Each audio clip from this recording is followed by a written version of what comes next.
கிறிஸ்து இயேசுக்குள்ளான உங்கள் அனைவருக்கும் சமாதானம் உண்டாவதாக.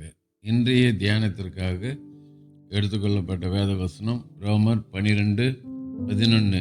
அசதியாயிராமல் ஜாக்கிரதையாயிருங்கள், ஆவிலே அனலாயிருங்கள், கர்த்தருக்கு ஊழியம் செய்யுங்கள். அல்லேலூயா.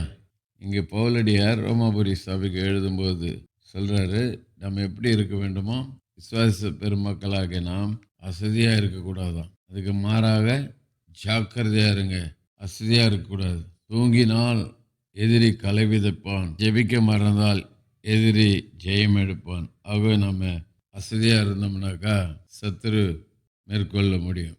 ஆகவே நாம் எப்படி இருக்கணும்?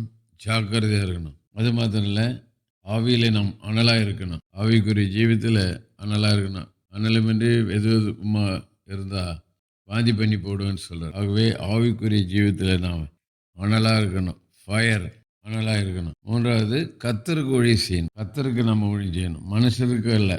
கர்த்தருக்கு நம்ம ஊழியம் செய்யணும். அதுதான் இங்கே குலேசியரில் சொல்லும்போது சொல்லுவார். என்ன சொல்கிறார் பார்க்கலாமா? குலேசியரில் பார்க்குறோம், எதை செய்தாலும் அதை மனுஷர்களுக்கென்று செய்யாமல் கர்த்தருக்கென்றே மனப்பூர்வமாய் செய்கள். நம்ம எந்த காரியத்தை செய்தாலும் மனுஷர்களுக்காக அல்ல, கர்த்தருக்கென்று மனப்பூர்வமாய் செய்யணும். ஆகவே ஆண்டவருடைய வார்த்தை பிரகாரம் நாம் செயல்படுவோம், ஜெயம் எடுப்போம். கர்த்தர் நம்மை பலப்படுத்துவாராக. ஜெபிக்கலாம்.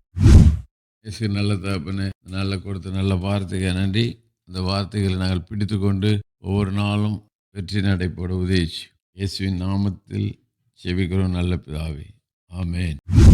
நம்முடைய கர்த்தரும் இரட்சகருமாகிய இயேசு கிறிஸ்துவின் கிருபையிலும் அவரை அறிகிற அறிவிலும் வளருங்கள். அவருக்கு இப்பொழுதும் என்றென்றைக்கும் மகிமை உண்டாவதாக. நம்முடைய கர்த்தராகிய இயேசு கிறிஸ்துவின் கிருபை உங்கள் அனைவரோடு கூட இருப்பதாக.